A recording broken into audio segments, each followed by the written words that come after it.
कुमार मानवता उर्फ वंशिका रविकांत डोंगरे सन 2003 पासून वडिलांच्या पश्चात पालकत्व स्वीकारणे ही डोंगरे परिवाराची नैतिक जबाबदारी होती, परंतु ती जबाबदारी सक्षमपणे पार पाडू शकले नाही.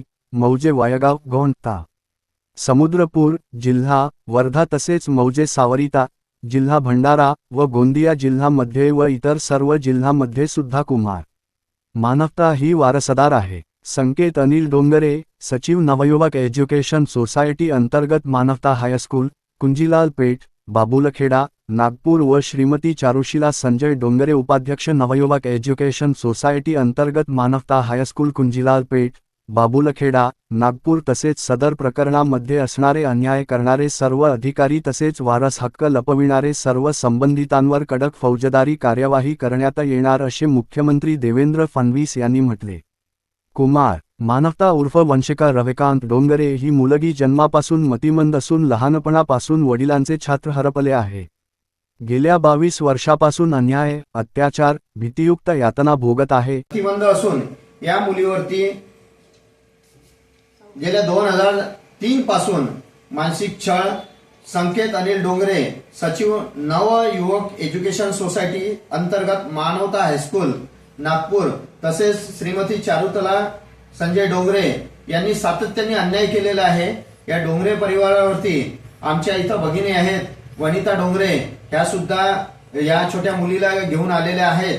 या वनिता ताईंवर सुद्धा अनेक वर्षापासून म्हणजे 2003 ला त्यांचे मिस्टर एक्सपायर झाले आणि त्यानंतर यांच्यावरती सातत्याने यांचा मानसिक छळ केला जात आहे आणि यांना संपूर्ण जे त्यांच्या परिवारामधून पूर्ण बेदखल केलेलं आहे. तर त्या निमित्तानं आम्ही येथे मुंबईमध्ये सर्व सामाजिक कार्यकर्ते सामाजिक एनजीओची सर्व लोक एकत्र आलो आणि या माध्यमातून ज्या सौ अनिता कोलते ह्या जन आंदोलन आता लवकरच उभं करणार आहे. या संदर्भामध्ये माननीय देवेंद्र फडणवीस साहेब, माननीय एकनाथरावजी शिंदे साहेब, अजितदादा पवार साहेब, चंद्रशेखर बावनकुळे साहेब, आदित्यताई तटकरे, महिला आयोग, मानवी हक्क आयोग या सर्व आयोगांना सुद्धा पत्रव्यवहार केलेला आहे. कारण एका निरागस निष्पाप आणि एका म्हणजे वडिलांपासून अनाथ झालेल्या मुलीवरती अनेक वर्षापासून अन्याय अत्याचार होत आहेत आणि या मुलीला न्याय मिळण्यासाठी महाराष्ट्रातील नव्हे तर सर्व देशातील संघटना या मुलीला न्याय मिळण्यासाठी, कारण 2023 ला तिचे वडील एक्सपायर झाले आणि तेव्हापासून तिची आई ही पालन पोषण करत आहेत आणि तेव्हापासून तर आज आपण 2025 मध्ये शेवटच्या वर्षामध्ये आहे, शेवटच्या दिवसामध्ये आहे, तरी सुद्धा यांना न्याय मिळालेला नाही. या वंशिका मानवता या मुलीला न्याय मिळवण्यासाठी संपूर्ण आपण जन आंदोलनामध्ये संपूर्ण एनजीओ, सर्व सामाजिक संघटना आणि समाजाप्रती जाणीव असलेले लोक, मतिमंद मुलींसाठी काम करणारे सर्व सामाजिक कार्यकर्ते यांनी एकत्र यावे. यासाठी सौ अनिता कोलते यांनी दिनांक 16 फेब्रुवारी 2026 रोजी आझाद मैदान मुंबई येथे आंदोलन करायचं ठरवलेलं आहे. या ठिकाणी वंशिकासह आणि तिच्या आईसह बेमुदत आमरण उपोषण, तिला न्याय मिळेस्तोवर हे सुरू राहणार आहे. त्यासाठी आज संपूर्ण ही पत्रकार परिषद ही घेण्यात येत आहे. या ठिकाणी तिला संपूर्ण म्हणजे हा जो संकेत डोंगरे नावाचा एक भ्रष्ट जो मुलगा आहे याने संपूर्ण म्हणजे एका आमदाराची नात, म्हणजे ज्यांचं नाव आहे सुखदेव डोंगरे, या सुखदेव डोंगरे आमदाराच्या नातीलाच जर आजपर्यंत न्याय मिळाला नाही. आमदार होते हे तिरोड्याचे कैलासवासी सुखदेव डोंगरे यांनी महाराष्ट्रामध्ये आणि विदर्भामध्ये जवळपास 28 पेक्षा जास्त शाळा कॉलेजेस केले. प्रचंड सामाजिक कार्य हे कैलासवासी सुखदेवराव डोंगरेंचं होतं आणि सुखदेवराव डोंगरेंच्या नातीलाच आजपर्यंत न्याय मिळालेला नाही. आणि सुखदेव डोंगरे म्हणजे कैलासवासी सुखदेवराव डोंगरे यांचा मृत्यू हा कसा झाला, प्रॉपर्टीसाठी झाला का त्यांचा खून केला झाला, याची सुद्धा SIT चौकशी ही करण्यात यावी. यासाठी सुद्धा आमच्या आंदोलनामध्ये मागणी आहे. कारण एका महाराष्ट्रामध्ये 288 आमदार आहेत आणि 288 आमदार हे विधानसभेमध्ये असताना अनेक आमदार आतापर्यंत होऊन गेले. परंतु आमदाराच्या नातीलाच आजपर्यंत न्याय मिळालेला नाही। तर माननीय देवेंद्र फडणवीस साहेब, माझी आपणास कडकडीची विनंती आहे, आपण नागपूरचे आहेत आणि नागपूरची आपली ही मुलगी आहेत, आपल्याला न्याय मागण्यासाठी ही नागपूरवरून मुंबईला आलेली आहेत। गेल्या 20 ते 25 वर्षापासून हा प्रश्न प्रलंबित असल्यामुळे तात्काळ या गरीब छोट्या परिवाराला आपण न्याय मिळवून द्यावा आणि मानवता उर्फ वंशिका हिला न्याय देण्यासाठी आपण सक्षम आहात। आणि नक्कीच माननीय देवेंद्र फडणवीस साहेब हे गरिबांचे कैवारी आहेत, त्यामुळे आपण न्याय द्याल अशी आमच्या सारख्या सामाजिक कार्यकर्त्यांना सुद्धा अपेक्षा आहे। त्यामुळे आपण या माध्यमांच्या माध्यमातून, तसे आपल्याला सर्व निवेदनं आपल्याला दिलेली आहेत, आपण सुद्धा आमच्या निवेदनाची तात्काळ दखल घेऊन संबंधित कलेक्टर भंडारा यांना तात्काळ निर्देश दिलेले आहेत। यावरती तात्काळ उच्चस्तरीय चौकशी समिती दाखल करावी आणि आपली जी मानवता आहे, जी मानवता गडकरी साहेबांना सुद्धा विनंती आहे की आपण दोन्ही नेते नागपूरचे असल्यामुळे आणि गरिबांचे आपण कैवारी आहेत, हे सर्व समाजाला सर्वश्रुत आहे। त्यामुळे मानवता उर्फ वंशिका हिला न्याय देण्याची संपूर्ण जबाबदारी ही आपली राहील, आपल्या राज्याची राहील। मुख्यमंत्री म्हणून आपण नैतिक जबाबदारी स्वीकारावी। तसंच ही जी नालायक लोक या सत्तेचा गैरवापर करून अशा गरीब परिवारावरती जे अन्याय आणि त्यांचं शोषण करत आहेत, तर या संपूर्ण परिवाराला प्रोटेक्शन 24 तास देण्याची आपली गृह खात्याची जबाबदारी राहील। मुख्यमंत्री देवेंद्र फडणवीस साहेब यांना विनंती आहे की संपूर्ण परिवाराला पोलीस प्रशासनासह लेडीज कॉन्स्टेबलसह संपूर्ण आपण प्रोटेक्शन तात्काळ हे पहिले याची दखल घ्यावी आणि तात्काळ प्रोटेक्शन देण्यात यावं। यांच्या परिवाराचं जर काही बरं वाईट झाल्यास संपूर्ण सरकार आणि प्रशासन जबाबदार राहील।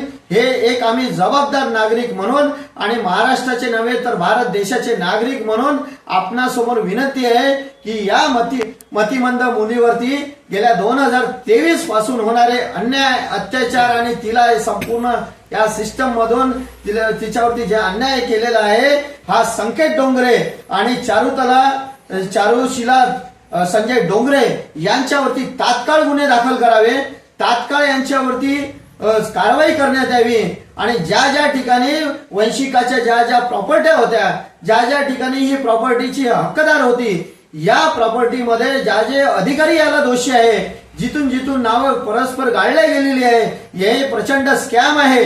आणि या स्कॅम मध्ये नुसते संकेत डोंगरे आणि चारुशिला संजय डोंगरे हेच जबाबदार नसून आपल्या प्रशासनाचे महसूल खात्याचे काही जबाबदार अधिकारी सुद्धा जबाबदार आहे। त्यामुळे तात्काळ चौकशी समिती ही गठीत करावी, तात्काळ या निरागस निष्पाप मुलीला न्याय देण्यात यावा, कारण ही मानवता उर्फ वंशिका ही आपल्या संपूर्ण समाजाची मुलगी आहे।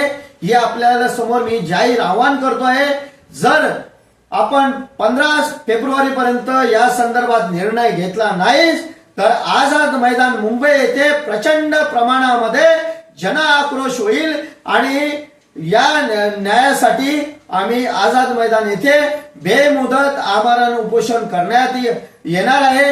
या संदर्भामध्ये आम्ही माननीय न्यायालय मुंबई हायकोर्ट आणि माननीय न्यायालय सुप्रीम कोर्ट यांना सुद्धा सांगतो आहे की या संदर्भामध्ये तात्काळ सुमोटो याचिका दाखल करावी आणि एका मतिमंद मुलीवरती अन्याय अत्याचार हे सातत्याने होत आहेत आणि सातत्याने म्हणजे एक मुलगी जेव्हा एका परिवारामध्ये येते, म्हणजे मानवताच्या 28 शाळा आहेत, आमदाराची ही नात आहे आणि आमदाराच्या नातीवरच जर अन्याय अत्याचार होत असेल तर जनतेने न्याय कोणाला मागायचा आहे? कैलासवासी सुखदेवराव डोंगरे यांना आम्ही भावपूर्ण श्रद्धांजली सुद्धा देतो।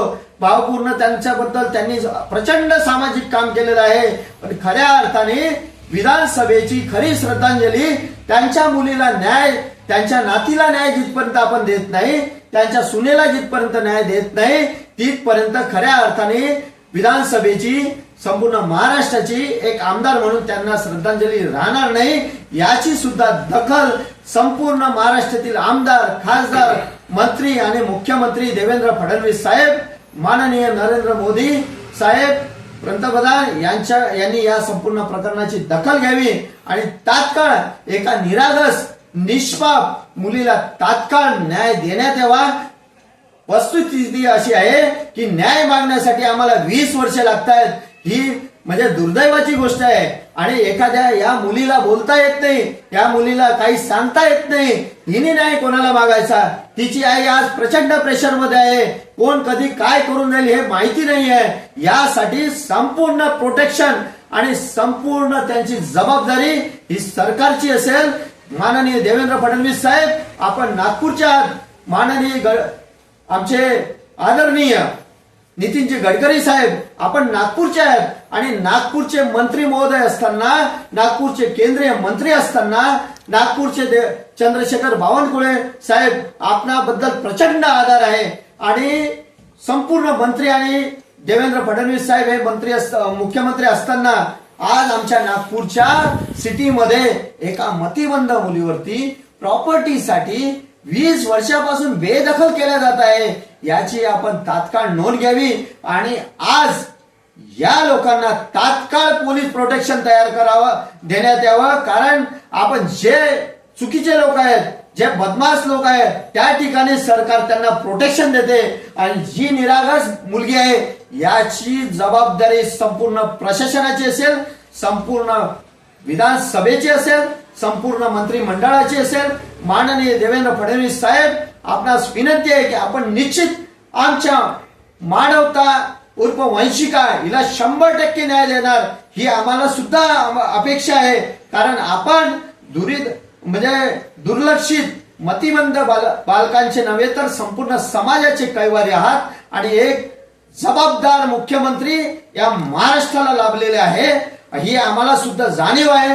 गेल्या 15 वर्षापासून सातत्याने आपण चांगले उपक्रम घेतलेले आहे, सातत्याने आपण लाडक्या बहिणीला सुद्धा एक प्रोटेक्शन दिलेलं आहे। पण लाडक्या बहिणींचे मुली जर सुरक्षित नसणार तर न्याय कोणाला मागायचा, हा सुद्धा एक प्रश्न उपस्थित आहे। आपणाकडे आम्ही निवेदन पाठवलेली आहे, आपण तात्काळ या प्रकरणाची दखल घ्यावी अशी मी आपणास कडकडीची विनंती करतो। कारण आम्हाला सुद्धा बघवलं गेलं नाही का एका मतिमंद मुलीवरती अशा प्रकारे अन्याय अत्याचार झालेला आहे आणि केवळ प्रॉपर्टीच्या हव्यासापायी एका आमदाराच्या नातीला जर अशा प्रकारची जर वागणूक असेल तर सामान्याचं काय, हा प्रश्न कायमस्वरूपी प्रलंबित राहील।